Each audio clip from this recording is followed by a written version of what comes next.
20 শতকের শুরুর দিকের আমেরিকা, যখন দেশটা ধীরে ধীরে শ্বাস নিতে ভুলে যাচ্ছিল, তুমিও কি সেটা কল্পনা করতে পারছো? তখন এক অদৃশ্য শত্রু ঘুরে বেড়াচ্ছিল মানুষের ফুসফুসে। নাম তার যক্ষ্মা, যাকে সবাই ডাকত হোয়াইট প্লেগ। কেন সাদা প্লেগ বলা হতো জানো?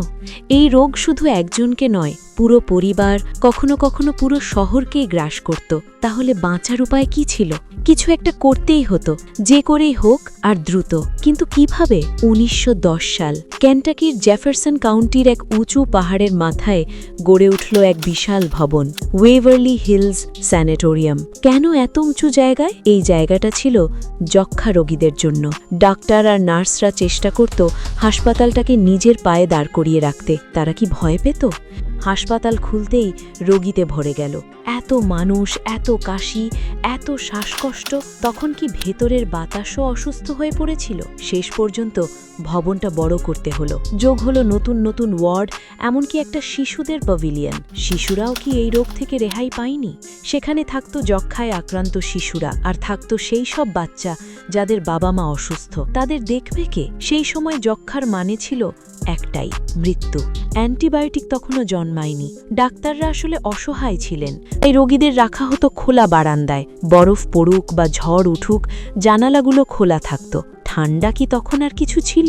রোগ বাড়লে শুরু হতো ভয়ঙ্কর চিকিৎসা। আল্ট্রাভায়োলেট আলোতে ফুসফুস সারানো হতো।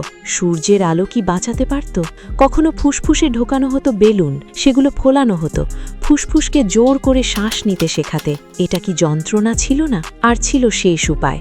ডাক্তাররা যাকে ডাকত লাস্ট রেজর্ট। কেন এমন নাম? পাঁজরের হাড় কেটে ফেলা হতো, পেশি সরিয়ে চাপ কমানো হতো। এই অপারেশন থেকে কেউ কি সত্যিই ফিরত? বেশিরভাগই ফিরত না। তাদের জন্য ছিল এক ভয়ঙ্কর পথ, ডেথ টানেল। এই নামটাই কি যথেষ্ট নয়? 500 ফুট লম্বা এক সুড়ঙ্গ। রাতের অন্ধকারে মৃতদেহ নামানো হতো পাহাড়ের নিচে, চুপচাপ, নিঃশব্দে। কেন জানো? শুধু সুবিধার জন্য নয়, অন্য রোগীদের রক্ষা করার জন্য। কিন্তু মৃত্যু কি সুড়ঙ্গে থেমে থাকে? আজও বলা হয় এই সুড়ঙ্গ দিয়ে শুধু দেহ নয়, কিছু অদৃশ্য উপস্থিতিও নেমে গেছে। তুমি কি সেটা অনুভব করছো? ওয়েভারলি হিলস আজ বন্ধ, কিন্তু পাহাড়ের উপর দাঁড়িয়ে থাকা সেই ভবন রাত হলে কি সত্যিই খালি থাকে?